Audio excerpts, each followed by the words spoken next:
Welcome to the Heart for God podcast. With many years of experience pastoring and helping to start churches, Dr. Jim Townsley has some practical and biblical advice that can be a great help to you and your ministry. On this podcast, Dr. Townsley and other guests with special expertise cover a variety of topics. His goal is to help you lead your church to be a healthy, strong, and balanced ministry, and for your family to be happy, healthy, and living for the Lord. Welcome to the podcast today. I have with me today a very good friend of mine, Lonnie Moore. I was going to say pastor, but he's stepped down from the church where he's been for many years. They call it Pastor Emeritus now. I'm not sure what that title means. Yeah, I've heard that used too. But anyway, he's been traveling quite a bit, and he happens to be with us. We're having a really good meeting here. People are very responsive to the preaching, and so all that's been very good. But I'd like to talk a little bit about your family, particularly your dad and mom, and some of the decisions they've made, because I've known your family, and, it's really unusual what your dad did by faith, and I think that'd be something people would be interested to hear. Yes. Well, it's amazing when I look back upon my life, what God has done with me, and oftentimes people maybe are amazed at the various things I've done, places I've been, and so forth, but I've got a lot of handprints on my life that have made me what I am, but none greater than my dad, my mother, and what they did in my life. Dad passed, it'll be 3 years ago this coming month. Been that long, wow. Dad passed. And your dad's name is Verdi. Yes, Verdi Moore.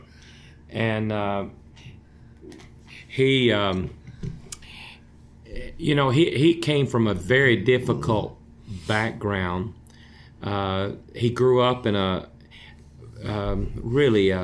terrible home. His father was a drunkard and gambler and just really a wicked man. And Dad was growing up in that lifestyle. And of course, he met my mother. My dad, he was a cotton farmer. He just didn't have much of an education, just worked hard. In fact, my dad said he made his first nickel when he was 5 years old. He picked 100 pounds of cotton in one day and got, they gave him a nickel. But that's the way my dad was. My grandfather, he would work those boys just like mules and then drank up all the money. But it gave good work ethics for my dad. That was great. Did you know your grandfather? Did you meet him? I did, but he was in prison most of the time when I was growing up. He was really a very rough man. But even that, my dad taught us to pray and to care for people. And I think that's one reason after the Lord saved my dad and put him in the ministry, that he had such a heart for people that were perhaps like his dad and reaching them, and which Dad was able to reach most of his family. But it's kind of unusual how he came about knowing the Lord and thinking about the impact that it had on my life. I did this message after Dad died when I was asked to share some things that made an impact, that my dad made an impact on my life. I got to thinking about it, but it was really three major decisions that my dad made that changed my life, because I wouldn't have had the life I've had he not made those three decisions. The first one, and again, as I've shared, Dad had a very difficult life, but he was kind of my grandpa would take my dad to the beer joints, and my dad could do all kinds of dances, ham bone and the jitter. I mean, he could he was a clown, my dad, evidently, and my grandpa would take my dad to kind of be the entertainment in those places. Well, that's the atmosphere that my dad had, and so he was headed down that same road. Mm-hmm. And then he met my mother, but they were married, but immediately he was sent to Korea. And so my dad was on the front lines of Korea. He was a squad leader, and his squad was sent out a lot of time on excursions just to try to locate the enemy, but he said they all wouldn't return. He said there was just so many dying of his men and around him. He wrote my mother a letter and asked her, said, would you pray for me? I need to be saved. I don't want to go to hell. Well, when my mother got that letter and read it, she realized she couldn't pray for him because she wasn't saved. And so she went to her home in her hometown, the Second Baptist Church in Pendleton, South Carolina. Mays Jackson was holding a revival. Oh, my. Wow. And so my mother went and she got saved.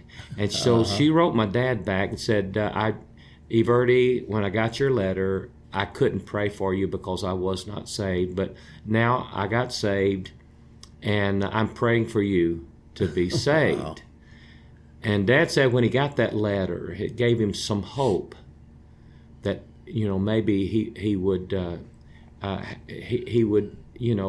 not die and be killed. And so the following Sunday, his platoon was ordered to take back an outpost up on a mountain. I think it was called the Jackson Heights. But they were ordered to take that back where the Chinese had driven them off. So the Chinese knew they were coming. And so Dad's platoon was headed up that mountain. And Dad's squad, he was a squad leader, and his squad was the Point Squad. And Dad said as they just came up over a knoll, he said they just opened up on them. And said a mortar came in, hit his point man. Said his head in his helmet came rolling down right beside my dad. Everyone in his squad was either injured or killed, and Dad received shrapnel from that mortar round and was wounded. Well, Dad was taken back to a MASH tent, friendly lines, and the shrapnel was removed from his hip. He had an ugly, ugly wound there. But that afternoon, and that was a Sunday, he said a chaplain came and appeared in the tent door, opened up that tent flap, looked down the row of beds, and he said their eyes met. And he said there was a chaplain that was interested in men's souls, and he had a New Testament in his hand. Came right to where he was, says, "Soldier, are you a Christian?" And my dad thought for a few moments, and he said, "No, I'm not." But he said, "Would you like to be?" And Dad said he thought for a few moments. He said it seemed the devil said, "If you become a Christian and go home, you don't know anyone who's a Christian. You won't have any friends." And Dad said he almost listened to the lie of the devil, but then the thought came to him, "But you may not ever get home." Wow. And so he said, "Yes, I would." And that chaplain took John 5:24, "Verily, verily, I say unto you, he that heareth my word and believeth on him that sent me hath everlasting life, and shall not come into condemnation, but is passed from death unto life." And Dad said those last three words got his attention: death unto life. Dad said, "I'd seen enough death. I wanted to see life." And so he trusted the Lord as his Savior. So he came home. Now, that's the first decision that my dad made. Now, think about it, Brother Townsley.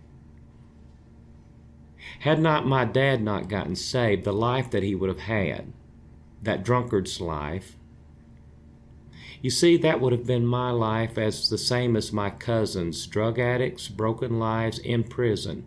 That's what would have been waiting me. But that decision of my dad, I never knew my dad that way. He got saved. That decision changed everything. And people don't realize the decisions they make. Well, this is my life. And I've heard people say, well, if I go to hell, I'll go to hell by myself. No, listen, I would have followed my dad like he was following his. Sure, yeah. But I'm glad he made that decision. That changed my life. But the second great decision that my dad made, he said when he got back home, he said he got in a church, and he said he determined, I'm just going to be that Sunday morning Christian, live a good life, and just as he put it, in the words he put it, he says, live a mediocre Christian life. But Brother Townsley, that doesn't work out very well for the children of Christians who live mediocre lives. You can't hardly find a Christian family that they're just mediocre, that the children ever really do much for God, if they even become Christians. But my dad said they were in those days. Of course, he was in Greenville, South Carolina at that time, and he wound up at Dr. Harold Seitler's church, Tabernacle in Greenville, South Carolina. And Dad said he attended a cottage prayer meeting, and those were common in those days. People would just have prayer meetings in their home. Someone would just maybe read a portion of Scripture, and then they would pray.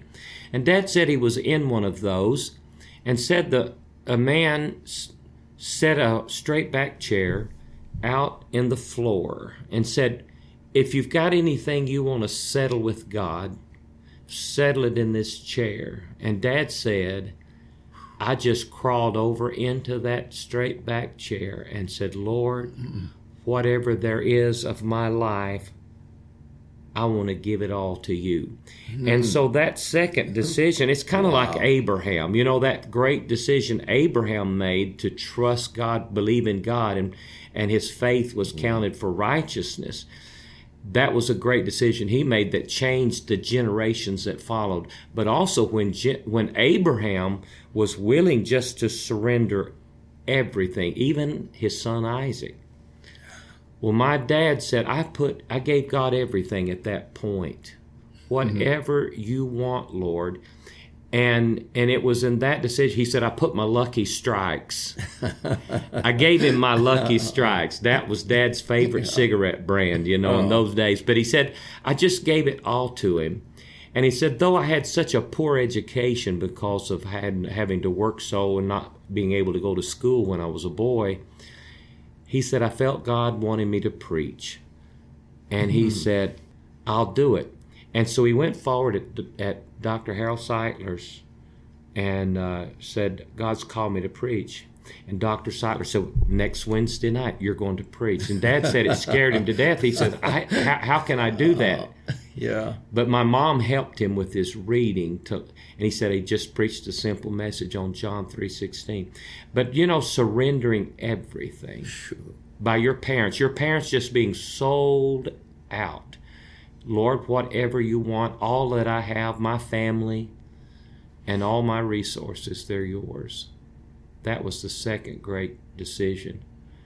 Now, the third great decision that my dad made that changed my life was to go wherever God wants you to go. And that was the decision. He had just finished Bible college and has struggled through college because of his education. He failed English 4 years. All 4 years he got an F in English. Yeah. And he said, Lord, I would like to be a missionary, but how could I learn a foreign language? I can't pass English. Wow. And so, but he finished school and came, and his first Sunday at Tabernacle, Dr. Seitler had been up in the mountains of eastern Kentucky and had attempted to preach a revival meeting. And in Dr. Seitler's words, he said, I struck out. He said, the people didn't accept me the first night I was there. I said something that I was trying to compliment them about not having a telephone, but they got offended. No one came back the next night. Wow. Except for one preacher, a discouraged preacher that had been that lived up in this community called Sugar Camp. And he said, would you come up and see if there may be something your church could do? My wife and I have had a nervous breakdown. There's so many people killed. It's a lawless place, but maybe someone could come here. And Dr. Seitler came back with a burden, and that Sunday morning he told of that burden. Well, that was Dad's first Sunday back at Tabernacle. And Dad said immediately, God says, well, you may not be able to go to people of another language, but could you go to people that can't even read? And so that's how my dad went there. And he took us there. And yes, it was a lawless community. 5 people killed that year before we moved in there. Moved us into a head of a holler, into a house that didn't have electricity, no running water, unless you wanted to run and get it. That was the lifestyle of the people there. Wow. But I think of how that So changed you my went life. there as a child. I was 4 years old when we moved there. But now, growing up in that, to me, that was just the life. I know a lot of people don't realize who Lonnie Moore is when they hear him singing, but yeah, I grew up as a barefoot boy playing in the creeks and just loving it all. But Brother Jim, think about this. Had my dad not gone to Kentucky, though it was difficult, now he did change that community with the gospel. No one else was killed there. In the head of that holler, a community of about 200, he ran 125 Wow. in the services there. Just led that community to the Lord. But I think about why did he not go to Kentucky? See, that's where I met my wife. It was going back there, working a couple of years with my dad, and then going from there and starting the church that God gave me to pastor for 40 years.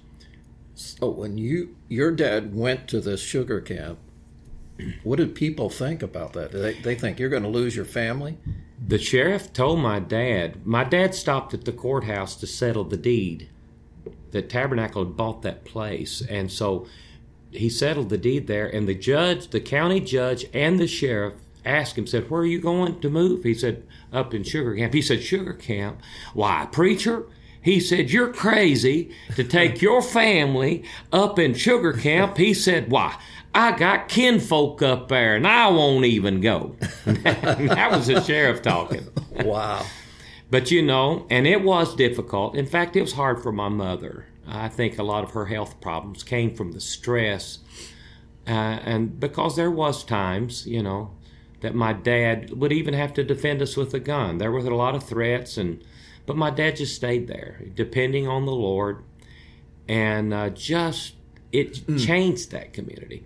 But then, I started the church that I had, and thousands of people that have been reached with the gospel through our church, through the church up there, my dad's family, the preachers that came, over 10 preachers that came out of my dad's. But that's all fruit to his account. All those decisions. Plus your he sister.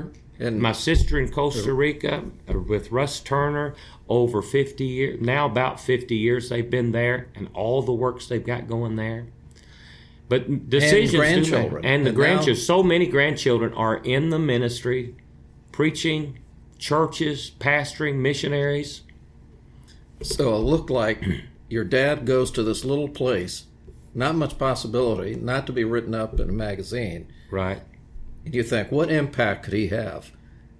And now look at the impact that he's had. Jimmy Rose, many people know him. He was a great missionary in Brazil. Yes. He and my dad were best friends. They were preacher boys, street preachers together under Dr. Seidler. In fact, Dr. Seidler gave them both a doctor's degree at the same time. But, and he often would come up there and preach meetings, though, for my dad. But there was a man who came a few years ago. Dad supported Bobby Joe Powell, Bobby Joe Powell, Jimmy Rose, and my dad. They were called the Three Amigos there at Tabernacle. Those three preacher boys. But Bobby Joe Powell and Jimmy Rose went to Brazil. Dad challenged the church up there to give $5 a month, which really came out of my dad's pocket, because the offerings were only about 56 cents a Sunday, were the offerings that happened. But anyway, the people got offended. The very idea, taking money from this poor community and sending it across the seas. And a lot of the men left the church. Well, it was about 35 years later, there was a young man who came to visit Dad, and he was a missionary in Brazil, but he got saved, led to the Lord by Bobby Joe Powell. And he stood in the pulpit and he said, "This is what $5 a month can do for missions." And Dad was a part of sending Bobby Joe Powell, who died with brain cancer, the only family that he reached, Bobby Joe Powell, because he soon had brain cancer and died, but reaching that family. Then that family, in fact, one of those boys is Jimmy Rose's son-in-law, was reached by Bobby Joe Powell. But that was a result of my dad being part of, even though it seemed insignificant, but It just amazingly the effect that our decisions have upon others.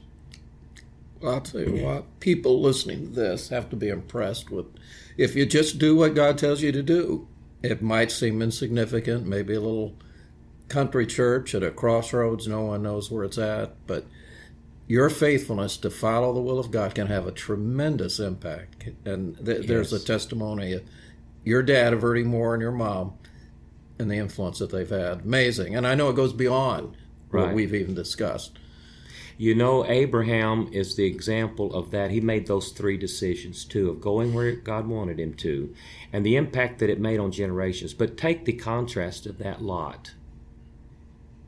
The decisions he made in the generations that followed. The same is true, you know. Certainly true. And a lot of parents and Christians, period, ought to weigh their decisions based upon not just how it will affect their life, but generations to come. Absolutely. Well, great point. I appreciate you taking the time, and very moving to think how God's worked through your dad and his family and all your family.